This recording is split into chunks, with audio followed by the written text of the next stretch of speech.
ನಿರಾಕಾರ ಗುರು ಗುರು ರೇ ನಿರ್ಗುಣ ಗುರು ಸೃಷ್ಟಿಕಾರ ಗುರು ವಿಶ್ವಂಬರ ಗುರುವಿನ ವೀಣ ನರ ನಾರಾಯಣ ಗುರು ಚರಿತಾಸೆ ಕರ ಪಾರಾಯಣ. ಎಲ್ಲ ಸ್ವಾಮಿ ಸಮರ್ಥರ ಭಕ್ತಾದಿಗಳಿಗೂ ನಿಮ್ಮನೆ ಹೋದ ಸಂತೋಷ್ ಪತಂಗಿ ಮಾಡುವ ನಮಸ್ಕಾರಗಳು. ವೀಕ್ಷಕರೇ, ಪ್ರತಿ ಮನೆ ಪ್ರತಿ ಹೆಣ್ಣು ಒಂದು ನೋವು ಇದ್ದೇ ಇರುತ್ತೆ. ಒಬ್ಬರಿಗೆ ಮಕ್ಕಳ ನೋವಿದ್ರೆ, ಇನ್ನೊಬ್ಬರಿಗೆ ಗಂಡನ ನೋವು, ಮತ್ತೊಬ್ಬರಿಗೆ ಅತ್ತೆ ಮಾವಿಂದರ ನೋವು. ಮದುವೆ ಆಗಿರ್ತಕ್ಕಂಥ ಆಲ್ಮೋಸ್ಟ್ ಆಲ್ ಎಲ್ಲ ಹೆಣ್ಣು ಮಕ್ಕಳಿಗೂ ಕೂಡ ಒಂದು ಕೊರಗಿದ್ದೇ ಇರುತ್ತೆ. ಅಂಥ ಒಂದು ಕೊರಗಲ್ಲಿ ಎಂಥ ಕೊರಗಾದರೂ ತಡ್ಕೋಬೋದು, ಮಕ್ಕಳಿಲ್ವಾ ತಡ್ಕೋಬೋದು, ಸೊ ಗಂಡ ಇಲ್ಲ ಅನ್ನೋದನ್ನು ತಡ್ಕೋಬೋದು, ಅತ್ತೆ ಮಾವನ ಜಗಳ ತಡ್ಕೋಬೋದು. ಆದರೆ ನನ್ನ ಜೊತೆ ನನ್ನ ಗಂಡ ಇದ್ದು ಮತ್ತೊಬ್ಬರ ಜೊತೆ ಮತ್ತೊಬ್ಬರ ಹೆಣ್ಣಿನ ಜೊತೆ ಅನೈತಿಕ ಸಂಬಂಧವನ್ನು ತನ್ನ ಕಣ್ಣು ಮುಂದೆನೇ ನಡೀತಾ ಇರುತ್ತೆ ಅನ್ನೋದು ಗೊತ್ತಿದ್ದು ಕೂಡ ಒಂದು ಹೆಣ್ಣು ತಾಳ್ಮೆಯಿಂದ ಇರುತ್ತೆ ಅಂತಂದರೆ ಹ್ಯಾಟ್ಸ್ ಆಫ್. ಅವಳು ಹೆಣ್ಣಲ್ಲ, ಮಹಾತಾಯಿಯವಳು. ಇಂಥ ಒಂದು ಕಥೆನೇ ಇವತ್ತು ನಾನು ಹೇಳಿ ಹೊರಟ ಮುಖ್ಯ ವಿಷಯ. ವೀಕ್ಷಕರೇ, ಈ ಒಂದು ಅನುಭವ ಶ್ರೀಲಲಿತಾ ಅನ್ನೋ ಒಂದು ಹೆಣ್ಣಿನ ಕತೆ. ಮೂಲತಃ ಕೋರ್ಪಡೆ ಅನ್ನೋ ಒಂದು ಊರಿನವರ ಆಗಿರ್ತಕ್ಕಂಥ ಲಲಿತಾ ಇವರು ಚೆನ್ನಾಗಿರುತ್ತೆ ಫ್ಯಾಮಿಲಿ, ಗಂಡ ಹೆಂಡತಿ ಇಬ್ಬರು ಮಕ್ಕಳು, ತುಂಬ ಸುಂದರವಾಗಿರ್ತಕ್ಕಂಥ ಜೀವನ ಸ್ಟಾರ್ಟ್ ಇರುತ್ತೆ. ಸೊ ಹೀಗೆ ಇರ್ತಕ್ಕಂಥ ಸಮಯದಲ್ಲಿ ಇವರು ಸ್ವಂತ ಮನೆಯಲ್ಲಿ ಇರ್ತಾರೆ. ಸ್ವಂತ ಮನೆಯಲ್ಲಿ ಇದ್ದಾಗ ಅದೇ ವಠಾರದಲ್ಲಿ ಒಂಚೂರು ಇವರು ಮನೆ ಬಿಟ್ಟು ಒಂದು 2 ಮನೆ ಆದಮೇಲೆ ಒಬ್ಬರು ಹೊಸದಾಗಿ ಬಾಡಿಗೆಗೆ ಆ ಮನೆಗೆ ಬರ್ತಾರೆ. ಅವರು ಗಂಡ ಹೆಂಡತಿ ಇರ್ತಾರೆ, ಅವ್ರಿಗೆ ಮಕ್ಕಳಿರಲ್ಲ. ಆದರೆ ಅವ್ರ ಮನೆಯಲ್ಲಿ ಅವ್ರ ಗಂಡ ಚೆನ್ನಾಗಿರಲ್ಲ. ಸೊ ಲಲಿತಾ ಅವರ ಯಜಮಾನರು ನೋಡೋಕ್ಕೆ ತುಂಬ ಸ್ಫುರದ್ರೂಪಿಯಾಗಿರ್ತಾರೆ, ಚೆನ್ನಾಗಿರ್ತಾರೆ, ಆಫೀಸಲ್ಲಿ ಜಾಬಲ್ಲಿ ಇರ್ತಾರೆ. ಸೊ ಎಲ್ಲ ಹೆಣ್ಣಿಗೂ ಆಸೆ ಇರುತ್ತೆ, ನನ್ನ ಗಂಡ ಹಂಗಿರಬೇಕು, ನನ್ನ ಗಂಡ ಹಿಂಗಿರಬೇಕು ಅಂಥೇಳಿ. ಸೊ ಈ ಒಂದು ಗೆಳೆತನ ಸಂಬಂಧವಾಗಿ ಮಾರ್ಪಡುತ್ತೆ. ಯಾವಾಗ ಲಲಿತಾ ಅವ್ರಿಗೆ ತನ್ನ ಗಂಡ ಬೇರೆ ಹೆಣ್ಣಿನ ಜೊತೆ ಅನೈತಿಕ ಸಂಬಂಧ ಇಟ್ಕೊಂಡಿದ್ದಾನೆ ಅಂತ ಗೊತ್ತಾದ ಮೇಲೆ ಆಕಾಶ ಕಳಚಿ ಎದೆ ಮೇಲೆ ಬಿದ್ದಂಗಾಗತ್ತೆ. ಸೊ ಇವತ್ತು ಸುಧಾರಿಸ್ಬೋದು, ನಾಳೆ ಸುಧಾರಿಸ್ಬೋದು ಅನ್ನೋ ಆತ್ಮವಿಶ್ವಾಸ ಇಟ್ಕೊಂಡು ಲಲಿತಾ ಅವರು ಸುಮ್ಮನೆ ಇರ್ತಾರೆ.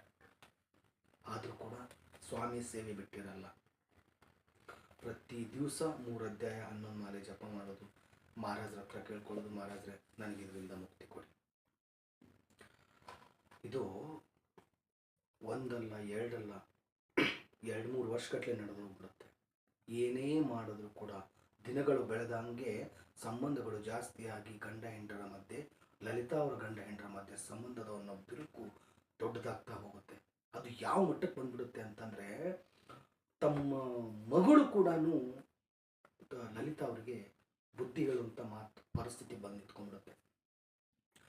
ಸೊ ಈ ದುಃಖ ಸಂಕಟ ಲಲಿತಾ ಅವರಿಗೆ ತಡ್ಕೊಳಕ್ಕಾಗಲ್ಲ. ಎಷ್ಟೋ ಸಾರಿ ಸತ್ತೋಗ್ಬೇಕು ಅನ್ನೋ ನಿರ್ಧಾರಕ್ಕೆ ಹೋಗಿರ್ತಾರೆ. ಆದರೆ ಸತ್ತು ಹೋಗ್ಬೇಕು ಅನ್ನೋ ಒಂದು ನಿರ್ಧಾರ ತಗೊಂಡಾಗ ಮಹಾರಾಜರು ಕಾಪಾಡಿರ್ತಾರೆ. ಒಂದು ದಿವಸ ಏನಾಗ್ಬಿಡುತ್ತೆ, ಮನೆಯಲ್ಲಿ ಒಂದೇನೋ ದೊಡ್ಡ ಗಲಾಟೆ ಆಗಿ ಕೇಂದ್ರಕ್ಕೆ ಹೋಗ್ತಾರೆ. ಇವರು ಕೇಂದ್ರಕ್ಕೆ ಹೋಗಿ ಸ್ವಾಮಿ ಸಮರ್ಥರ ಮುಂದೆ ಕೂತ್ಕೊಂಡು ಬಿಕ್ಕಿ ಬಿಕ್ಕಿ ಬಿಕ್ಕಿ ಅಳ್ತಾರೆ. ಯಾವ ಮಟ್ಟಕ್ಕೆ ಅಳ್ತಾರೆ ಅಂದರೆ ತಲೆ ಸುತ್ತು ಬಂದು ಬಿಡ್ತಾರೆ.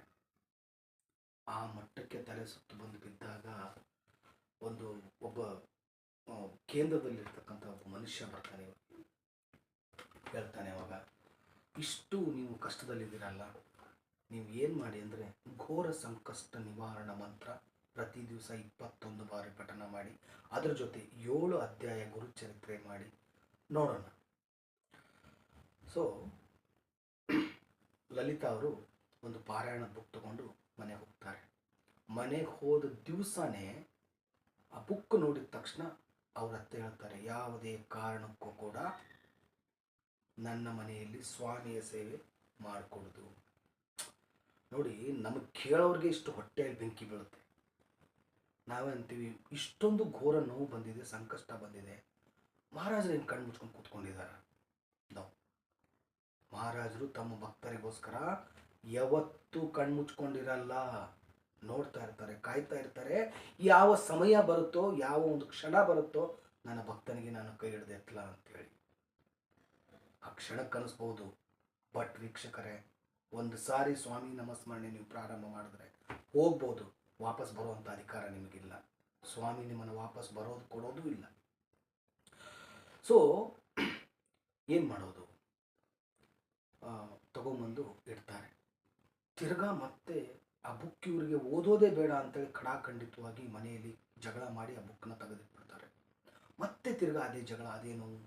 ಒಂದು ಸಾರಿ ಆ ಹೆಣ್ಣು ಇವರಿಗೆ ಹೇಳ್ತಾಳೆ ಏನಂತ ಅಂದರೆ, ನೀನು ಇನ್ನು ಮನೆ ಖಾಲಿ ಮಾಡ್ಕೊಂಡು ಹೋಗ್ತಾ ಇರು, ನೀನು ಕಾಲ ಮುಗಿದೋಯ್ತು, ಆ ಮನೇನ ನಾನೇ ಅಕ್ವೈರ್ ಮಾಡ್ಕೋತೀನಿ ಅಂಥೇಳಿ. ಅದು ಕೇಳಬಾರ್ದು ಅಂತ ಒಂದು ವಿಚಿತ್ರವಾಗಿರ್ತಕ್ಕಂಥ ನೋವಿನ ಕತೆ ಅವ್ರದ್ದು. ಸೊ ಇಲ್ಲೇನಾಗೋಗ್ಬಿಡುತ್ತೆ, ಆಯಿತು ಪ್ರಯತ್ನ ಮಾಡೋಣ ಅಂಥೇಳಿ ಸುಮ್ಮನೆ ಇರ್ತಾರೆ. ಬುಕ್ ಓದೋಕ್ಕಾಗಲ್ಲ ಇವ್ರಿಗೆ. ಸೊ ಮತ್ತೆ ತಿರ್ಗಾ ದೊಡ್ಡ ಗಲಾಟೆ ಆಗುತ್ತೆ. ತಿರ್ಗಾ ಹೋಗಿ ಇವರು ಕೇಂದ್ರದಲ್ಲಿ ಕೂತ್ಕೊಂಡು ಅಳ್ತಾರೆ. ಮತ್ತೆ ಒಬ್ಬ ಬೇರೆ ಮನುಷ್ಯ ಬಂದು ಹೇಳ್ತಾನೆ, ಯಾಕೆ ನೀವು ಗುರುಚರಿತ್ರೆ ಪ್ರಾರಂಭ ಮಾಡಬಾರ್ದು? ಆವಾಗ ಇವ್ರಿಗನ್ಸುತ್ತೆ, ನನ್ನ ಪ್ರಾಣ ಹೋದ್ರೂ ಪರವಾಗಿಲ್ಲ, ನಾನು ಗುರುಚರಿತ್ರೆ ಪ್ರಾರಂಭ ಮಾಡ್ತೀನಿ ಅಂತೇಳಿ ಬೆಳಗಿನ ಜಾವ 2:45 ಎದ್ದು ಯಾರಿಗೂ ಗೊತ್ತಿಲ್ಲದ ಹಾಗೆ ಗುರುಚರಿತ್ರೆ ಓದಕ್ಕೆ ಸ್ಟಾರ್ಟ್ ಮಾಡ್ತಾರೆ. 1 ಆಗುತ್ತೆ, 2 ಆಗುತ್ತೆ, 2ನೇ ಗುರುಚರಿತ್ರೆ ಮುಗಿಯೋಕೆ ಬಂದಿರುತ್ತೆ. ಆವಾಗ ಒಂದು ದಿವಸ ಬೆಳಗಿನ ಜಾವ ಒಂದು 6 ಗಂಟೆ ಸಮಯ ಆಗಿರುತ್ತೆ.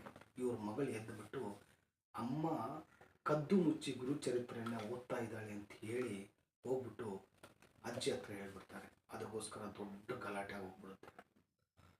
ನೀವು ಯೋಚನೆ ಮಾಡಿ, ಹೊಟ್ಟೆಯಿಂದ ಹುಟ್ಟಿರ್ತಕ್ಕಂಥ ಮಗಳೇ ನನಗೆ ಇವತ್ತು ವಿರೋಧವಾಗಿ ನಿಂತ್ಕೊಂಡಿದ್ದಾಳೆ ಅಂತಂದರೆ, ಇನ್ನು ತಾಯಿಯ ಕರುಳು ಯಾವ ಥರ ಸಂಕಟ ಪಟ್ಕೋಬಾರ್ದು ವೀಕ್ಷಕರೇ. ಸೊ ಇಲ್ಲಿ ಹೆಂಗಿರುತ್ತೆ ಅಂದರೆ, ಏನಾದರೂ ತಡ್ಕೋಬೋದು, ಆದರೆ ಹೊಟ್ಟೆಯಿಂದ ಹುಟ್ಟಿರ್ತಕ್ಕಂಥ ಮಕ್ಕಳು ನಮಗೆ ಅನ್ಯಾಯ ಬಯಸಿದಾಗ ತಡ್ಕೊಳ್ಳುವಂಥ ಶಕ್ತಿ ಎಂಥ ತಂದೆ ತಾಯಿಗೂ ಇರಲ್ಲ. ಆ ಒಂದು ನೋವು ಅನುಭವಿಸಿರ್ತಕ್ಕಂಥ ಲಲಿತಾ ಅವರು ಏನೂ ಮಾಡಲ್ಲ, ನನ್ನ ಪ್ರಾಣ ಹೋದ್ರೂ ಪರವಾಗಿಲ್ಲ ಅಂಥೇಳಿ ಮತ್ತೆ ಸೇವೆ ಸ್ಟಾರ್ಟ್ ಮಾಡ್ತಾರೆ. 3 ಗಂಟೆಗೆ ಹೇಳ್ತಾರೆ. ಪ್ರತಿ ದಿವಸ ಆ ಒಂದು ಘೋರ ಸಂಕಷ್ಟಕ ನಿವಾರಣ ಮಂತ್ರ ಮತ್ತು ಶ್ರೀ ಗುರುದೇವ ದತ್ತಾತ್ರೇಯರ ಮಹಾನ್ ಅದ್ವಿತೀಯ ಶಕ್ತಿ ತುಂಬಿರ್ತಕ್ಕಂಥ ಆ ಒಂದು ಚರಿತ್ರೆಯ ಒಂದು ಪಠಣ ಪ್ರಾರಂಭ ಮಾಡ್ತಾರೆ. ಕಷ್ಟ ಬರುತ್ತೆ, ನೋವು ಬರುತ್ತೆ, ದುಃಖ ಸಂಕಟ ಎಲ್ಲಾನು ಎದುರಿಸಿ ದತ್ತ ಮಹಾರಾಜರ ಸೇವೆ ಮಾಡ್ತಾಳೆ. 7 ಪಾರಾಯಣವೂ ಆಗೋಗುತ್ತೆ, ಪ್ರಚಿತಿ ಬರಲ್ಲ. ಕೊನೆಗೆ ಆ ಒಂದು ಪಾರಾಯಣ ಬುಕ್ಕನ್ನು ಕೇಸರಿ ಬಟ್ಟೆಯಲ್ಲಿ ಕಟ್ಟಿ ಹೇಳ್ತಾರೆ ಮಹಾರಾಜರಿಗೆ, ಇಲ್ಲಿಗೆ ಮುಗೀತು ನಂದು. ಒಂದು, ನನ್ನ ಪ್ರಾಣ ತಗೊಳ್ಳಿ, ಇಲ್ಲ ನನ್ನ ಜೀವನ ಉದ್ಧಾರ ಮಾಡಿ. ಸೊ ಎಲ್ಲಿ ನೀವು ಆಗಲ್ಲ ಅಂತ ಮಂಡಿ ಊರ್ತಿರೋ ಅಲ್ಲಿ ಮಹಾರಾಜರ ಪ್ರಚಿತಿ ಬರುತ್ತೆ. ಬರೆದಿಟ್ಕೊಳ್ಳಿ ಇದನ್ನು. ಮಹಾರಾಜರು ಬಿಡ್ತಾರೆ, ಮಾಡಲಿ ಸೇವೆ ಮಾಡಲಿ, ಕರ್ಮವನ್ನು ತೊಳ್ಕೊಳ್ಳಿ. ಮಹಾರಾಜರು ಸುಮ್ಮನೆ ಕೂತ್ಕೊಂಡಿರಲ್ಲ. ನಮ್ಮ ಸಮಯ ಬರಬೇಕು, ಆ ಸಮಯ ನಮ್ಮನ್ನು ಕಾಯಬೇಕು, ಆ ಸಮಯದ ಹಿಂದೆ ಮಹಾರಾಜರು ಇರಬೇಕು. ಆ ಸಮಯ ಅನ್ನೋದು ನಮ್ಮನ್ನು ರಕ್ಷಣೆ ಮಾಡಬೇಕು. ಸೊ 7 ಅಧ್ಯಾಯ ಮುಗಿಯುತ್ತೆ. ಎಲ್ಲ ಪಾರಾಯಣದ ಪಠಣ ಎಲ್ಲ ಮಾಡಿ ಬುಕ್ಕನ್ನು ಒಂದು ಲಾಕರ್ನಲ್ಲಿ ಹಾಕಿಡ್ತಾರೆ.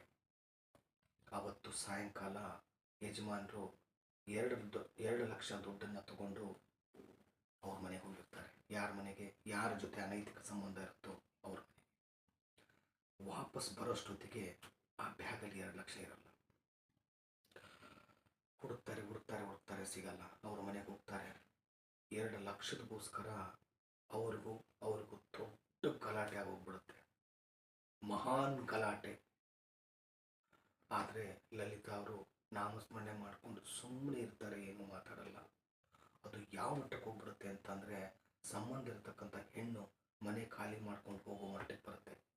ಓನರ್ಗೆ ಇದೆಲ್ಲ ಸಂಬಂಧದ ವಿಷಯ ಬಿಲ್ಡಿಂಗ್ ಓನರ್ಗೆ ಗೊತ್ತಾಗುತ್ತೆ. ಬಿಲ್ಡಿಂಗ್ ಓನರ್ ಬಂದು ಒಂದೇ ಮಾತು ಹೇಳ್ತಾರೆ, 24 ಗಂಟೆಯಲ್ಲಿ ನೀನು ಮನೆ ಖಾಲಿ ಮಾಡ್ಕೊಂಡು ಹೋಗ್ಬೇಕು ಅಂತ ಹೇಳಿ.